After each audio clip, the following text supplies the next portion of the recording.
With us is Mike Davis from the Article 3 Project. He joins our conversation. Mike, welcome. Mike, how should we think about this? Are we ever going back? Is this a, quote, day that will live in infamy? Is this a legal Pearl Harbor? And if I'm being hyperbolic, correct me. Mike, your thoughts? No, this is absolutely crossing the Rubicon here. The Democrats have crossed the Rubicon. They have this Soros-funded Manhattan DA bringing these bogus, trumped-up charges against President Trump. This is purely political. This Manhattan DA, Alvin Bragg, when he worked for the New York Attorney General's office, he pushed the prior Manhattan DA to decline these charges. The U.S. Attorney in Manhattan declined these charges. The Federal Election Commission declined these charges. So now Alvin Bragg takes $1 million from George Soros, gets elected, and brings these bogus charges against Trump. This might be very good for Alvin Bragg's political career in Manhattan. He probably won't get a primary challenge. The limousine liberals in Manhattan will be very happy about this, but it's very bad for the Democrat Party nationally, and more importantly, it's very, very bad for our country. I don't know how we come back from this. I don't either, Mike. But I know that we must make them pay a price and a penalty. We have to start indicting them. We got to start. I don't say that with delight or joy. I don't like saying that, but we have no choice. They have left us with no choice. They have declared, quote unquote, the Roman Civil War, right? They crossed the Rubicon. So what are we going to do? Just say, well, we're better than this. Man, the system is cracking in front of our eyes. I totally agree. And there is one side that is acting like Stalinists and another side that's acting like the Vichy French. Where the hell are the Republicans, Mike? That's a very good question. I always say that the Republican Party is the string orchestra on the Titanic as it's going down. They want to look good while the Titanic's going down.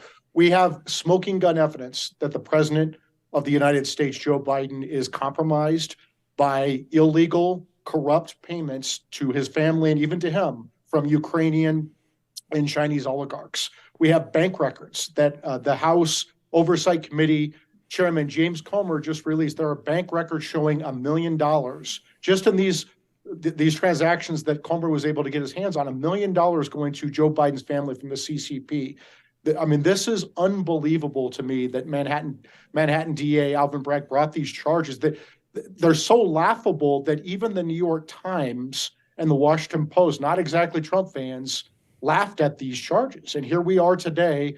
This Alvin Bragg, this Soros-funded puppet, is bringing charges against President Trump, and look. I mean, think about this: if they can go after President Trump, who is a billionaire, former president, and now likely future president, just imagine what they can do to everyday Americans. This is sick.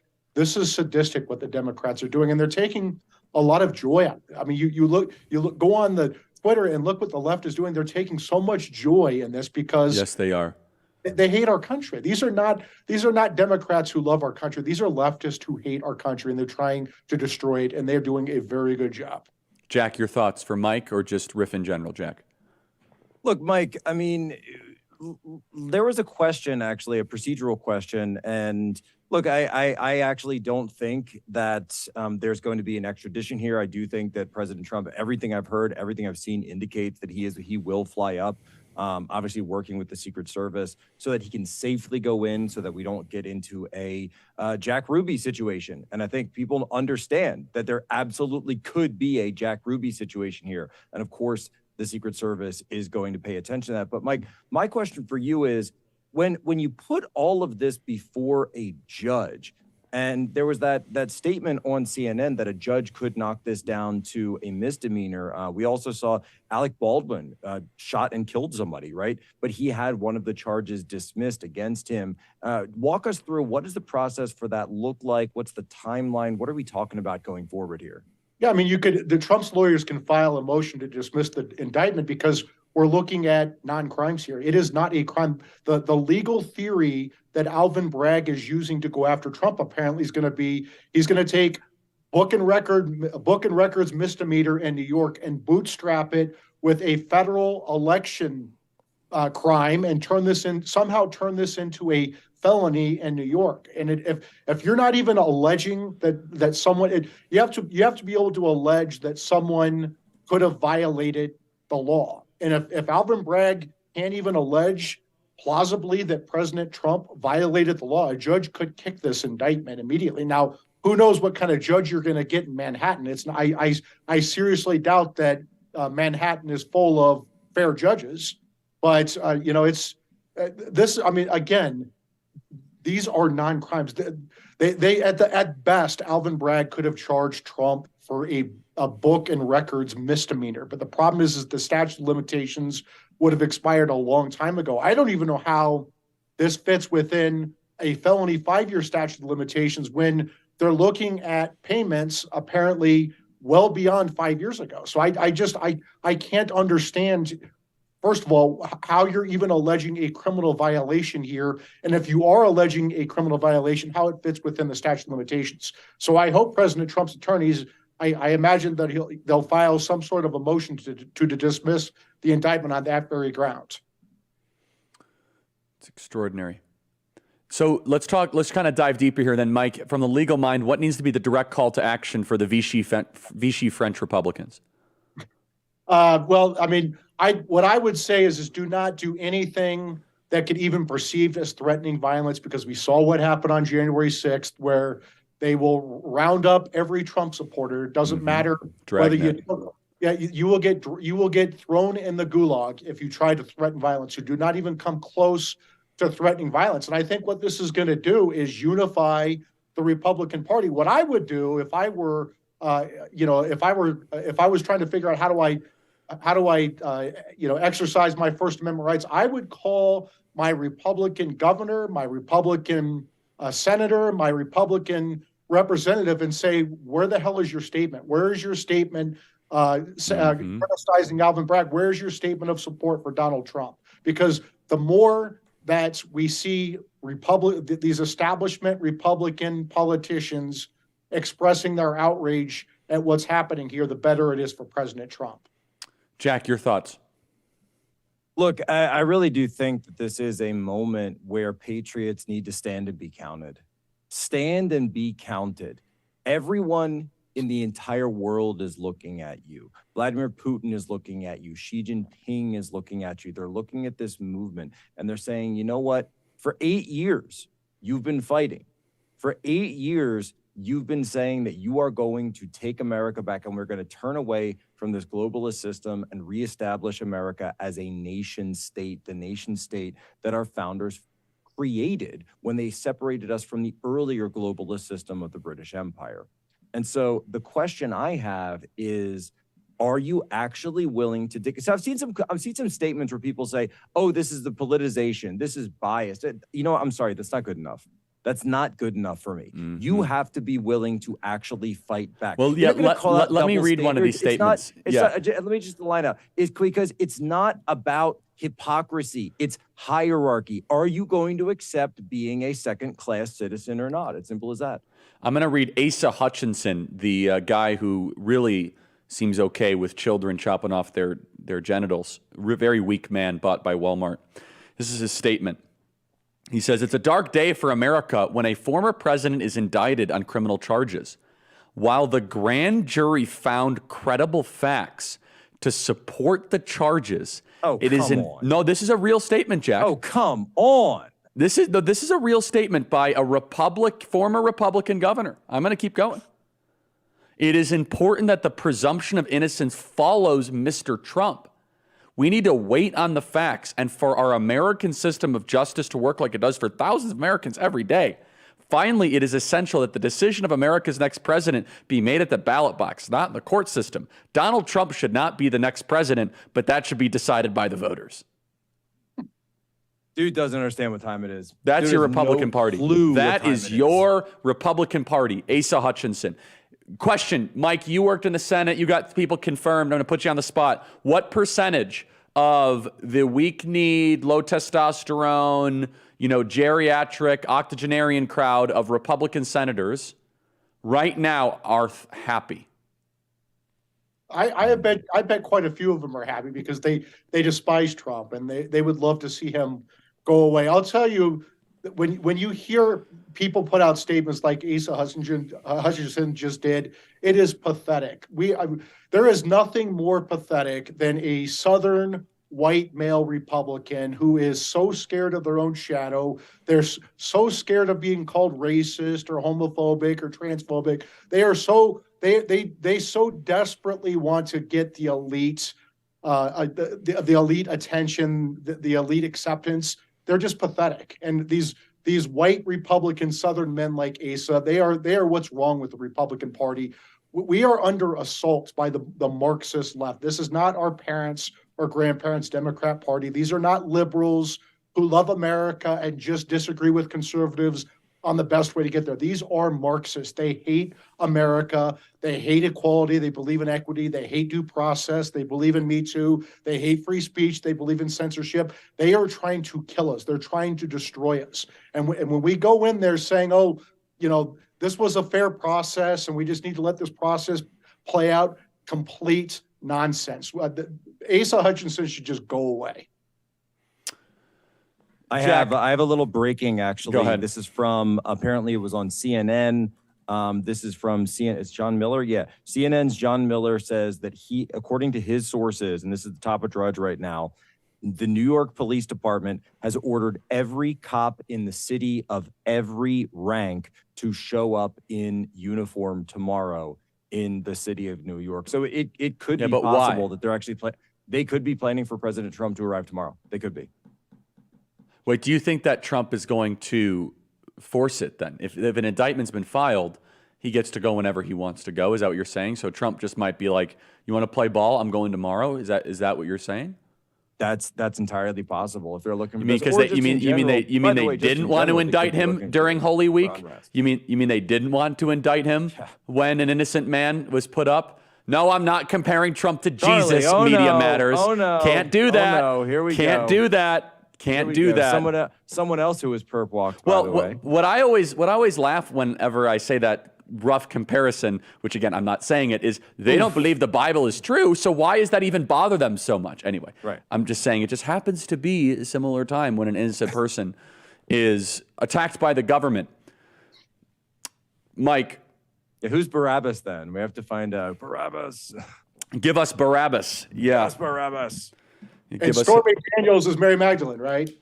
Oh my God. We're going too far in this direction. Davis is canceled. This is about incitement. Donald Trump has become a symbol. There is so much bubbling up anger right now. Widespread anger and fury. I'm seeing it in our emails right now. Rage. People are emailing us, freedom@charliekirk.com. And we're going to continue to learn more. Jack, if you were giving advice to Donald Trump, how should he respond to this? I think he should go there. I think he should do the fingerprinting, and then he should come right back to Florida and hold the biggest MAGA rally that we have ever seen. And I think that he should barnstorm the country, just go to swing state after swing state, rally after rally after rally. Show them that you are not afraid, act like a winner, act with confidence, and stand tall. Go out there and barnstorm this country, Mr. President. Mike, what is your advice? I agree completely with Jack. I mean, this is so much bigger than Donald Trump. We are losing our country. And look, if they can go after a former president, a future president, a billionaire, just imagine what they could do to the rest of us. And you know what? Trump doesn't need this. He doesn't need any of this nonsense. He has a better house. He has a better airplane. He has better cars. He has better helicopters. He doesn't need the fame. He doesn't need the fortune. He doesn't need any of this. He's doing this because he actually cares about our country, and he knows that the Democrats, the Marxist left, are trying to destroy our country. This is bigger than Trump, and you know what? This is just going to make him stronger. I think also it will strengthen the resolve of his supporters. I can say that confidently. I mean, based on what I'm seeing, I mean, this is the manifestation. And I think we got an email here. Charlie, I've been really upset about Trump the last couple months. I don't like a lot of what he's doing with the vaccine and stuff. I'm 100% MAGA. I will run through a wall for the guy. And Jack, your thoughts? Well, no, Charlie, I because what this has done is this has taken people who may have been on the fence, who may have said, you know what, he's exaggerating when he talks about this deep state. He's exaggerating when he says they're all out to get me. He's just totally over the line. Everything that Donald Trump has said about the deep state was just confirmed today. Every single thing. And for any of those moderates out there who were thinking, oh, that Trump is just exaggerating, Trump is just making mean tweets, he's just making this all up. Well, guess what? They all just proved him right. And I think that there's going to be a lot of people now that are suddenly swinging over and saying, hey, wait a minute, that's not how we're supposed to do things in this country. And so a lot of those people, and let's call them a sort of the, like a Joe Rogan conservative, a guy who's like, you're listening to Rogan, you're into maybe Huberman, you're into, Russell Brand, workout, you're into this stuff. Yeah, Russell Brand, but you're not quite, you're center right. You consider yourself more of a centrist.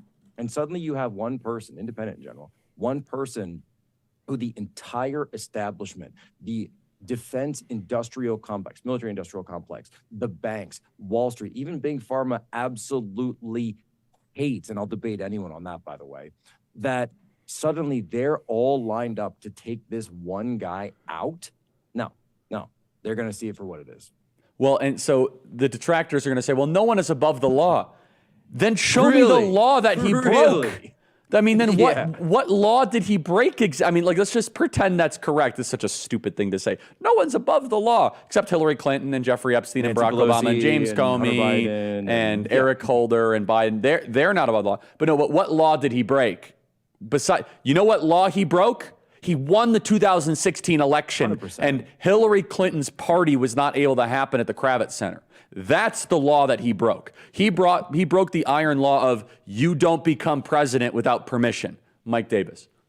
100%. I mean, you're looking at the non-crime of a businessman settling a nuisance claim, right? That happens all the time. That's not a crime. You're looking at the non-crime of a president having his presidential records in the office of former president, which is allowed under the Presidential Records Act. You're looking at the non-crime of objecting to a presidential election and lobbying lawmakers to object to the presidential election, which is allowed by the Electoral Count of 1887. If that were a crime, Democrats would be in prison for objecting in 1969, 2001, 2005, and 2017 to Republican wins. This is all part of a Democrat plan. They fear they cannot beat Trump in the polls, so they are simply going to indict him.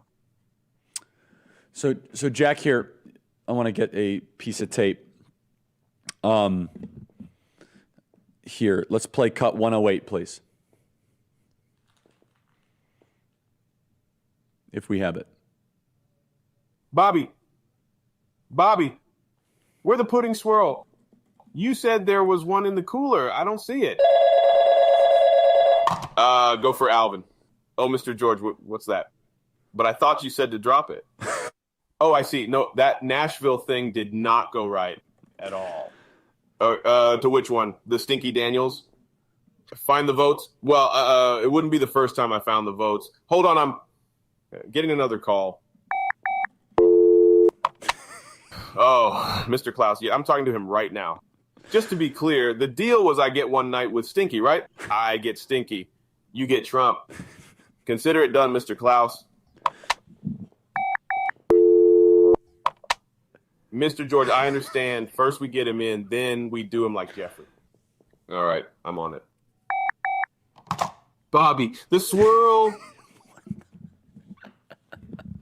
Charlie, that's incredible. Jack, what is that? I called the wrong tape number. What is that? You must have somehow reached through a portal or a Stargate type device and found unleaked audio from inside Alvin Bragg's office there, the Manhattan DA office, and unleaked it forward for the audience here on the Charlie Kirk live stream to be able to find out. We knew that we were speculating there were some phone calls that took place earlier today in Alvin Bragg's office following the events of Nashville, and it very well may be that Mr. George and Mr. Klaus may have called. Now, I have no idea about a Mr. George or Mr. Klaus that DA Alvin Bragg may have been talking. Mike, you may have some ideas, Mr. George. I have no idea. There's so many Georges in the world. Which George could he be referring to? I have no idea that maybe gave him $1 million.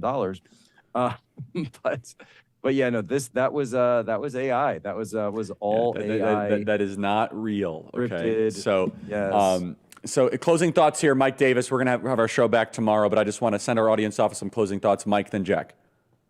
Yeah, it's very clear that this is political and this is part of a campaign to get Trump. I think people see this. I think this is going to backfire. But again, this is so much bigger than Trump. This is so damaging to our country. They've crossed the Rubicon here. And you know what? Republicans better not just say, you know what, we need to take the high road here. Republicans need to give them a healthy dose of their own medicine so this never happens again. Jack, final thoughts. Do you think that this scares us? Do you think that we're worried about this? Do you think that this movement is worried about what? Another indictment, another impeachment, another investigation? Bring it on. Bring it all on. You've come at us with worse and we're still standing. And we're going to win and we're going to keep on winning until everyone is sick of winning. Everybody, thank you for watching on this flash broadcast. Email us your thoughts, freedom@charliekirk.com, and subscribe to the Charlie Kirk Show podcast. This is not political. This is pathological, literally. Pathological what these people are doing. They could not help themselves. They had to do it, and they're going to pay a price for it. Guys, we'll see you tomorrow. Thank you so much for tuning in. God bless.